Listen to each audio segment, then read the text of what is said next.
Hello.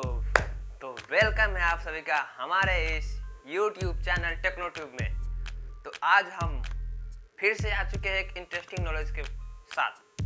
तो आज हम बात करेंगे सुपर कंप्यूटर के हिस्ट्री के बारे में, वो भी इंडिया के, है ना। इंडिया में सुपर कंप्यूटर कैसे आया, क्यों आया, क्या ज़रूरत पड़ी, ये सब आज हम इस वीडियो में जानेंगे। और सब्सक्राइब नहीं किए तो कृपया सब्सक्राइब कर दें फ्यूचर में ऐसे ही इंटरेस्टिंग नॉलेज पाने के लिए, है ना। तो अपने इस वीडियो को स्टार्ट करते बिना किसी देरी के। तो स्टार्ट।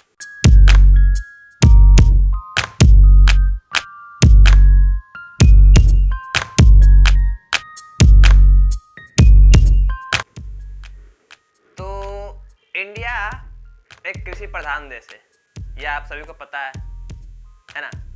तो शुरू में क्या हुआ था कि 1980 तक इंडिया से सैटेलाइट जाने लगे थे ऊपर ऑर्बिट में, ठीक। 1980 तक इतना हम लोग विकसित हो चुके थे कि सैटेलाइट को ऑर्बिट में भेज सके, ठीक। तो उस समय क्या होता था ना कि जो सैटेलाइट थे वो जो डाटा भेजते थे हमारे पास, उनको एनालाइज करने के लिए, उनको कैलकुलेट करने के लिए हमारे पास कोई उतना मजबूत कंप्यूटर नहीं था। और नॉर्मल जो कंप्यूटर होते हैं ना, वो इसको अच्छे तरह से एनालाइज नहीं कर पाते थे, ठीक, डिकोड नहीं कर पाते थे। और हाँ, जो बड़े बड़े स्पेस मिशन भी होते थे तो उनकी गणना के लिए, उनके कैलकुलेशन के लिए ये नॉर्मल कंप्यूटर सफिशिएंट नहीं थे। और देश को विकास करने के लिए, आगे बढ़ाने के लिए हमें उस समय सुपर कंप्यूटर की बहुत ज़्यादा ज़रूरत थी, ठीक। तो इसीलिए देश के प्रधानमंत्री जो उस समय थे राजीव गांधी जी, उन्होंने इसके उपाय के लिए अमेरिका जाना सोचा। वहाँ मतलब अमेरिका के डोनाल्ड रेगन से उन्होंने जाकर मिला, ठीक। वो गए, उनसे मिले और उनसे बात की, उनसे बोला कि हमें एक सुपर कंप्यूटर चाहिए।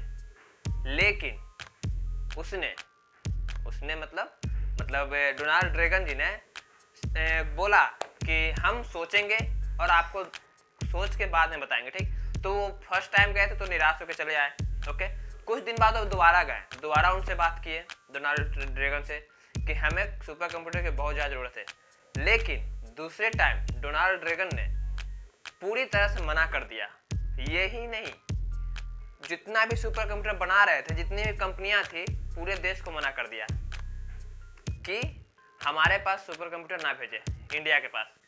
इसका सबसे बड़ा रीज़न ये था, 1974 में इंडिया ने परमाणु परीक्षण किया था, है ना। तो इसी की डर से अमेरिका ने सोचा कि कहीं इंडिया आगे न निकल जाए, इसीलिए उन्होंने सुपर कंप्यूटर देने से सबको मना कर दिया। उस समय अमेरिका के पास दो थे सुपर कंप्यूटर बनाने वाले, एक क्रे, ठीक, और एक IBM जो अभी भी है, उस समय थे जो सुपर कंप्यूटर बनाए थे अमेरिका में। उनको उन्होंने मना कर दिया कि इंडिया को सुपर कंप्यूटर ना दें। उनकी मर्जी थी कि हम इंडिया के साथ मिलकर सुपर कंप्यूटर बनाएं, पर डोनाल्ड रेगन जी ने मना कर दिया। और एक कहावत तो सुनिए, जो होता है अच्छे के लिए होता है, ठीक। तो मना कर दिए तो राजीव गांधी उदास होकर फिर से आ गए और बोले कि हमें सुपर कंप्यूटर देने से मना कर दिए। तो इसके बाद 1988 में CSRI की मीटिंग में राजीव गांधी ने बोला कि हमें तो सबसे सुपर कंप्यूटर देने से मना कर दिया है अमेरिका ने, तो अब हम क्या करें। तो CRSI के साइंटिस्टों ने बोला कि आप चिंता मत कीजिए, हम इंडिया में स्वयं सुपर कंप्यूटर बनाएंगे, ठीक। तो उस समय के सब IT के सबसे अनुभवी साइंटिस्ट भटकर जी को बुलाया गया, जिनका पूरा नाम विजय पांडुरंग भटकर था। उनको बुलाया गया और उनसे पूछा गया कि क्या सुपर कंप्यूटर बन सकता है, क्योंकि राजीव गांधी जी को सबसे पहले जब साइंटिस्ट ने बोला कि हम इंडिया में खुद बनाएंगे तो उनको बिलीव नहीं हुआ, क्या इंडिया में सुपर कंप्यूटर बन सकता है। तो इसी के कारण जो IT के सबसे अनुभवी उस समय के जो थे भटकर जी, उनको बुलाया गया, राजीव गांधी जी ने बुलाया और उनसे बस 3 सवाल पूछे। फर्स्ट, कि क्या सुपर कंप्यूटर तुमसे बन सकता है। तो भटकर जी ने कहा कि मैंने क्रे का सिस्टम तो नहीं देखा है, पर हाँ उसकी फोटोज देखा हूँ, तो मैं बना सकता हूँ, ऐसा उन्होंने बोला राजीव गांधी जी को। राजीव गांधी जी ने दूसरा प्रश्न पूछा कि इसको बनाने में कितना समय लगेगा। तो भटकर जी ने बताया कि इसको बनाने में उतना ही समय लगेगा जितना कि अमेरिका से इंडिया सुपर कंप्यूटर को एक्सपोर्ट करने में लगेगा। और राजीव गांधी जी का तीसरा प्रश्न था, इसमें खर्च कितने आएंगे? तो भटकर जी ने बताया कि जितना हम सुपर कंप्यूटर के लिए अमेरिका को पैसा देंगे उससे कम में हमारे यहाँ बिल्डिंग भी बन जाएगी उसके लिए और सुपर कंप्यूटर भी बन के तैयार हो जाएगा। राजीव गांधी जी ने इन सवालों के जवाब सुनकर वो खुश हो गए। उन्होंने बोला ठीक है, मैं पास कर देता हूं, आप लोग इस पर काम जारी कीजिए। इसके बाद 1988 में ही सीडेक की स्थापना हुई। ठीक, सीडेक की स्थापना हो गई और उसके 2 साल बाद 1990 में सुपर कंप्यूटर का प्रोटोटाइप बनके तैयार हो गया जो कि सही से काम कर रहा था।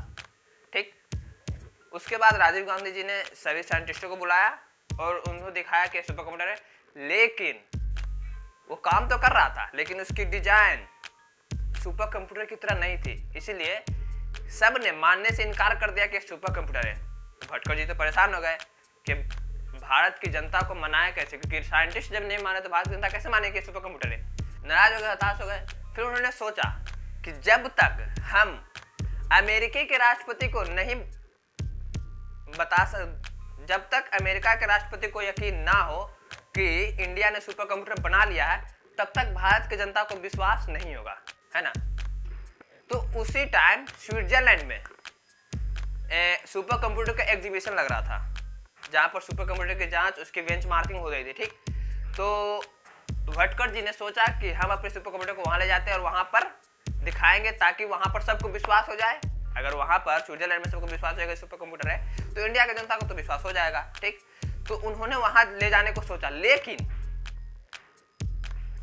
कोडेक एक सरकारी संस्था थी। ठीक, और उन भटकर जी के पास इतनी पावर नहीं थी कि वो उस सुपर कंप्यूटर को वहां तक एक्सपोर्ट कर सके और बाकी सब ने मना कर दिया था। मतलब उनके जो ऊपर के जो आदमी थे उन्होंने उनको ले जाने से मना कर दिया। अब भटकर जी तो और समस्या में पड़ गए कि अब क्या करें। तो उन्होंने एक बात सोची, उन्होंने 20 लोगों का ये 10 है और ये 10 है।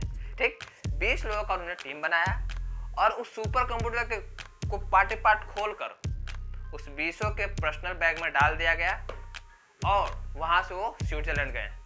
ठीक, उनको रात में 2 बजे वो सारे बैग्स मिले और रात 2 बजे से सुबह तक उन्होंने सबको असेंबल किया और असेंबल करने के बाद उन्होंने भगवान से प्रार्थना किया कि सुपर कंप्यूटर चल जाए।